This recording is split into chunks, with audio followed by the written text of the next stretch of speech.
Hey guys, here today to talk about director Werner Herzog. He's just one of the absolute greatest of all time.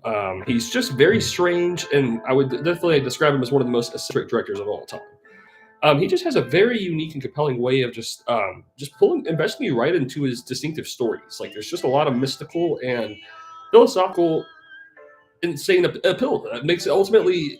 He's usually trying to explore the balance between insanity and just I guess just purity in a lot of ways. I think that he just has such an enigma. He's an enigmatic dreamer ultimately as a director, and he just goes to such insane lengths. He'll tolerate the most insane things as a director, and it just bleeds right through his films. Like there's just so much. So let's get into it. So I'll talk about just again highlighting all my favorites here. So not mentioning every single one. There's a few I know that are probably essential. I still need to see, but we'll start in 1971, Land of Silence and Darkness. And this is just an entire film that's just all about just long takes of characters just being extremely eccentric, but they're being themselves. Like, what I really admire about this film is that Herzog is never out to interfere or try to like mess with these characters. He just kind of loves, like, there's like a certain love that he has for the characters bleeding through, and he wants to treat the characters with like a distinctive respect and care, no matter like where they take you. It's like a ride, basically. It's a very unique in mind. I found this just to be a very raw piece of life that just really stuck well with me at the time. I really love this film and its distinctive flavor of just gothic exploration of just a day in the life of just kind of like harmless insanity, you could say. Like there is insanity there, but you also can see an innocence that's kind of sweet, you know. I mean, ultimately, it's very sweet. 1972, he made Aguirre, The Wrath of God. This is just a mystical exploration into pure psychological madness and hell.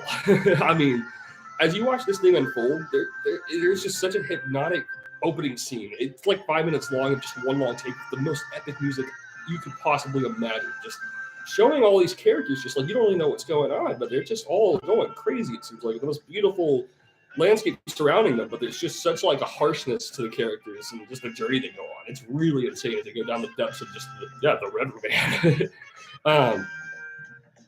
Opening scene just might be one of the greatest of all time. So it's in the top 10 for me if I had to sit down and make a list. Honestly, this is one of those films that just Herzog, I feel like he always had this dreamer head, and he just explored with his just distinctive world building. And I think a lot of his world building is just fascinated consistently by just psychological depths of madness as they come upon the characters. Like there's just a lot of scenes where like there's just madness going on in the jungle. Like there's just the jungle itself feels like a character, and it just feels like it's not safe for the characters to be there. And it's like a result of that is that the characters' minds are just getting completely loose and just not getting along with each other. So there's a lot of mistreatment going on and a lot of just insensitivity towards the greater good of others. Like everyone's God complex starts to build up as the madness unfolds. And it just feels so raw and gritty, and it's so fascinating from start to finish. Like the whole way through, you're just kind of like wondering how in the hell it got this bad. But then you see like the little details of it. I like to go back and rewatch little scenes because it's like little moments that just seem kind of like pleasant, like, okay, that's pretty. And the moment like comes back, it's like, holy crap, that was almost like a foundation that pushed forward a certain madness that made a character go completely mad and insane. So it's really interesting. It's a really timeless soundtrack. I think about this film all the time, and it's perfect. 1974, he made the great Ecstasy of Woodcarver, Steiner. It's almost hilarious to me that Herzog made a film like this, but I kind of dig it. I dig his drive to capture just skiing in general. I think he just fell in love with skiing for this year, and he just had to go to the deepest depths of just what made it so fascinating in the first place. You know, like there's a soundtrack. Oh man, Paul Bull is a composer for this, and Aguirre, The Wrath of God, and some films that come with this. They're just genius, man. This is such a great study of just a man. He's really quirky. He's absolutely silly the entire way through, but his passion is just so real for skiing that it's like, all right, he's just going down some mountains. All right, cool. Like, how do we not want to hang out with this guy for like just 45 minutes long? So I feel very intimidated when I watch this one. I mean, Herzog captures these scenes in such a realistic way that I feel very nervous just watching all these things happen. I wish it were longer because it's so awesome. I would rate this higher. But it's still a great film as it is. I just really love this character. And then he made another film in 1974 as well, The Enigma of Kausper. Oh man, this is a really unique one because this is almost like a personal one in a sense because this is like a man who was just raised with intense isolation, and that's like like something that definitely makes sense. When you're on the director side, there's a lot of isolation that usually motivates, I think, directors to really push forth their art. Like they're like misunderstood, or they're just dissatisfied with a certain quality of their lives. But in this case, this isn't dissatisfaction. The character is just completely innocent, and he literally just hadn't been exposed to a lot of like what's around him, and in a healthy way that nurtured him into a completely functioning just member of society. So it's like he's very out of touch with society.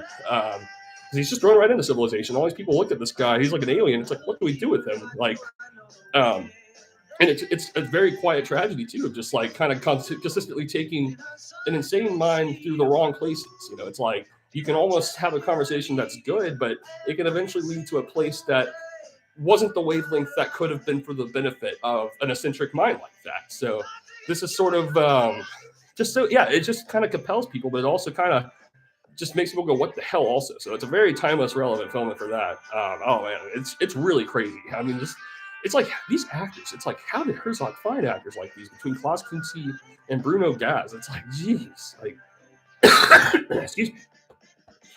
And with Kinski, he's just so crazy and unhinged that he seems like a genuine, he literally is like a human monster.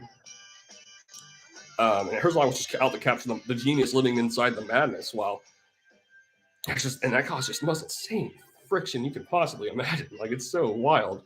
Yeah, it's just the kind of thing you never want to come near. And it's like, thank God Herzog had the will to do all this. It's crazy. Oh man, he made an awful one in 1977. I got how much wood would a woodchuck chuck? This came along with the DVD copy. I mean, it came with the Woodcarver Steiner copy, so I checked it out. It's like, yeah, all right. Herzog was just in a haze when this one. I'm not kidding. This was just really pointless the entire way through. Just a bunch of cows walking around, people just going on about nonsense. It's just like yada yada yada. It's not that great, not that interesting.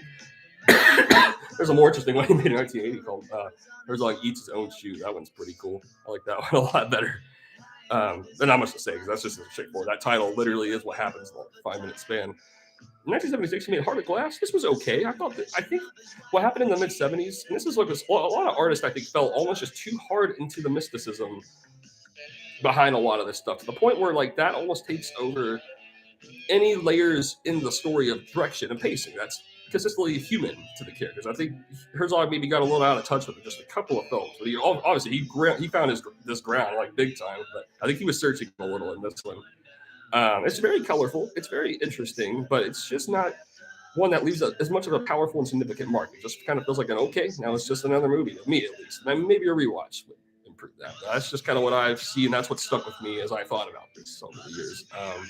Stroszek in 1977. This is one I really want to rewatch because last time I saw it, I think I was at a point where I was about to really get to the point in my life where I understand this film. Now I think I'm at that point. So it's like, well, just a man who's just out to just really pursue his dream. But a lot of people misunderstand it. So it's like he just seems like an insane nutcase. And it also kind of deals with like that. And it's Bruno Gaz again. But like, for me, I almost get a takeaway of just like, yeah, that whole God complex thing. And just like, you think that you're invincible and you can take on the world, but you really can't ever. You know, it doesn't matter how, like much you believe in yourself, your dream, or whatever it is you're trying to do. You always have to find something to ground yourself, because people will always come around and, or something's always going to come around and delude that, delude that endless dream. So you need to kind of like, when it's harnessed, like it's just like, I mean, I guess just personally, it's just like, just be careful where that goes. That's the bottom line. 1977, Lost Soulfiere. Oh man, this is a beautiful odyssey into the depths of the jungle. Oh, it's just a location. It's like a lot of jungle atmosphere and a lot of like city location atmosphere. It's so beautiful. Like the entire way through, it's just a lot of river landscape. Just the landscape. This is when I think Herzog was really getting into the documentary side a little more within his exploration of nature. And this is just a really beautiful film the entire way through. It's not much to say. I don't think he really had much of a plot or a direction going on with this film. He just wanted to capture some beauty, and he just did a damn great job at it. And it was just a short film, so there's a lot of simplicity behind it. But I watched it; it genuinely relaxed me the entire way through. So, there's something pretty special about that. In 1979, he made Nosferatu the Vampyre. This is one that didn't fully click with me, but my favorite part about it is that it featured a bit from the Kate Bush song "Hello Earth." This is featured near the end of the soundtrack. A couple of you actually recorded this initially, and Kate Bush was influenced by this. So, that's pretty cool. So, but this is a pretty interesting take on the Nosferatu. I think that it's almost a little bit.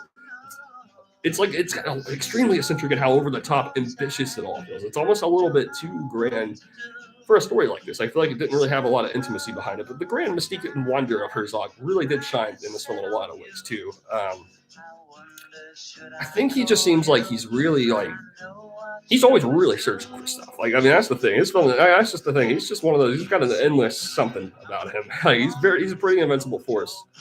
Yeah, that's a great one. And then we get to this is my favorite film he made, 1982, Fitzcarraldo.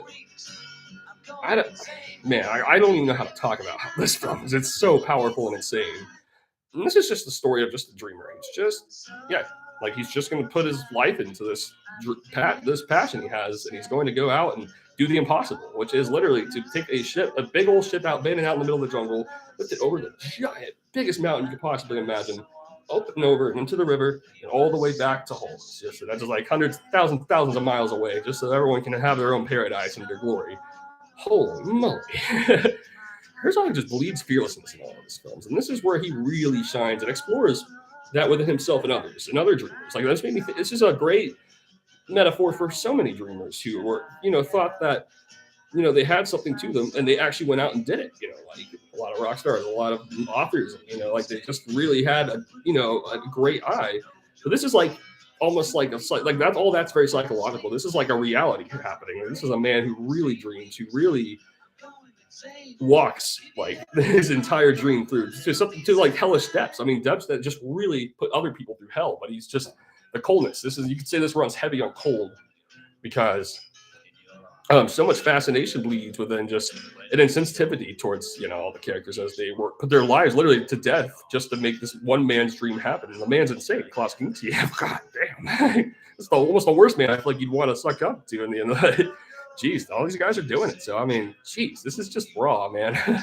The vision's very grand. I mean, yeah, like this right here is just a display of just raw dreamer ambition, just off the rails, insane. But he actually pulls it off in the end. Yeah, so it's really it's really mad. The shots are just perfect. It's just some of the most perfect shots I've ever seen in a film. Like this, all the scenes of the river going through nature.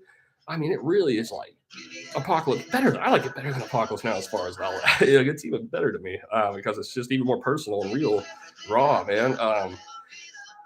I would definitely describe the visuals as like just something that really takes you through. It feels like psychedelic, but it's real. Like that's what I think is great about this film. It's actually all really happening. Like it's just I've never seen anything like that. It's grounded to reality at all times, and it just really feels like it captures just going so hard into something that you'll really kind of come out with something perfect, even if there's insanity living inside of it. Yeah, I mean, this is as crazy as Apocalypse Now. This is Herzog's greatest film. Like, it's as crazy as like the making of. I mean, literally, he made a documentary the same year. Sorry, he didn't make the documentary. He stars in it. I'll mention it. The Burden of Dreams, 1982.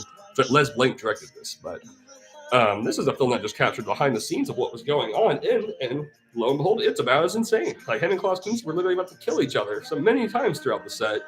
So a lot of this is just real because it almost is a documentary, but it's not at all. I think that's what makes it psychedelic. It's like it feels like it's real. It's not real, but lo and behold, it is real. So it just, my God, it's just nothing like it. It's like everyone here is just having an awful time. Everyone's in hell. Like this is like hell, literally, like unfolding in a lot of ways. It's like the leader's such a madman, lunatic, literally for what he wants. And it just doesn't have sensitivity towards others. Like that's what really hurts about it all. Like they're putting their lives into it, and then he's just kind of like, it's insane, but it's real, man. But in the end, they do pull it off, and they are all pretty satisfied with the results in the end. It's like, man, it just blows me away. It's just crazy. I love this film. And then we get to 1992. I'm just gonna. I've been seeing a lot of stuff through the 80s. We get Lessons of Darkness. 1992. This just has best cinematography ever, man. This reminds me of like a lot of that, the darkest scenes of There Will Be Blood, of like, the oils, thing exploding everywhere.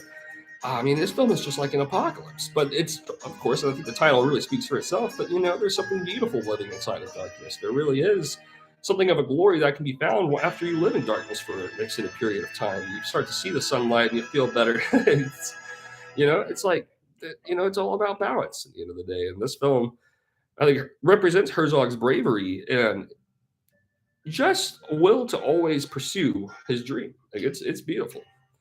1999, he made this is my third favorite. Yeah, I mean, Aguirre and Fitzcarraldo have to be 1 and 2, but this is my best Fiend. Oh my gosh.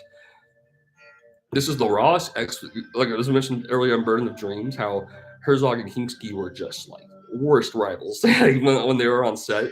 But they're close. They had a weird friendship too because they had an understanding of like, you know, doing all this for the sake of creating timeless art.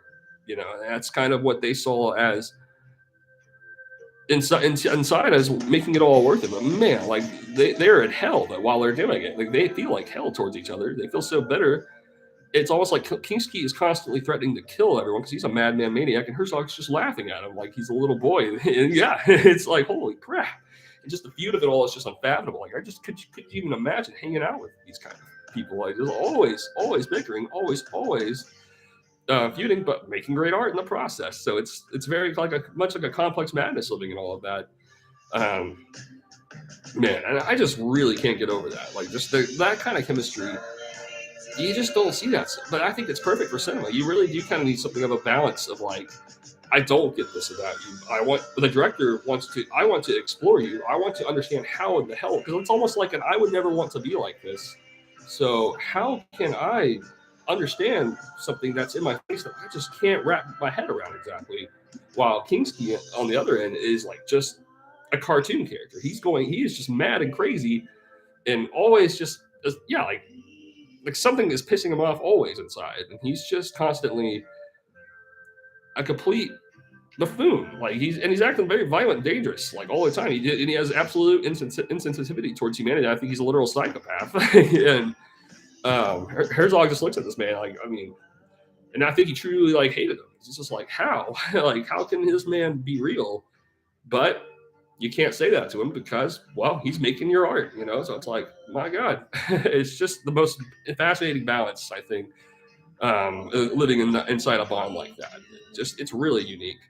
2005, he made Grizzly Man. And this just has some of the most breathtaking cinematography all the way through. I mean, it really feels like an apocalypse is happening. And I think Herzog is just maybe the best narrator I've ever heard. I love his voice so much. And the way he talks and just about his voice, I just love that man. He's really unique and one of a kind. This is a really great documentary from start to finish, and it feels like a real life version of the story that Into the Wild takes you through. You have the character Timothy Treadwell, and he's like blurring the line between being something of an inspiring eccentric, but he's also just completely insane and crazy. Like he's a wacko. So, you know, I think that's always fascinating to find the balance living inside a person like that, because you can always use someone who has that kind of intense dream living inside of them. But it's like if you get to know them too well, you know, there's like insanity living in there. They're crazy too. So I mean, it's like you don't need to get too close now. And in 2007, Encounters at the End of the World. And it just seemed like Herzog could make a film about anything and make it just so effortlessly memorable and fascinating. Like, that's the thing about him. Like, he's exactly like Kubrick as far as his talent for just drawing you into his pictures, just making you really feel invested by mysticism and glory in his work. But I think that he had more of a fascination than someone like Kubrick. I think he didn't want to be fully he had fisheye through mysticism, but he really wanted to look at insanity right in the eye. You know, I think like Kubrick was a little more of a fisheye of psychotic scene, like, you know, but I think, you know, in this case, he's just like a really straightforward case. Like he's more grounded. I think Herzog is a more grounded person. I don't think he's that much of an airhead, you know, in a lot of ways. Like I think that Herzog was really down to earth in a lot of ways, in his dream. I think that's what makes him such a fascinating and unique director. Man, like he had his dream and he always was on. Like he was always down to pursue anything he wanted to get. And he would just fight through hell to get there. Like literally, he described it as, "I will go through hell to make this movie." And he literally, he basically has done that by working with Kingston. Yeah, a real psycho. So Herzog is just a one of a kind legend. If you haven't seen him, I highly recommend him. He's recommended for anybody, honestly. Like he's got a very unique sense of humanity and just fascination by just characters in general. Really unique.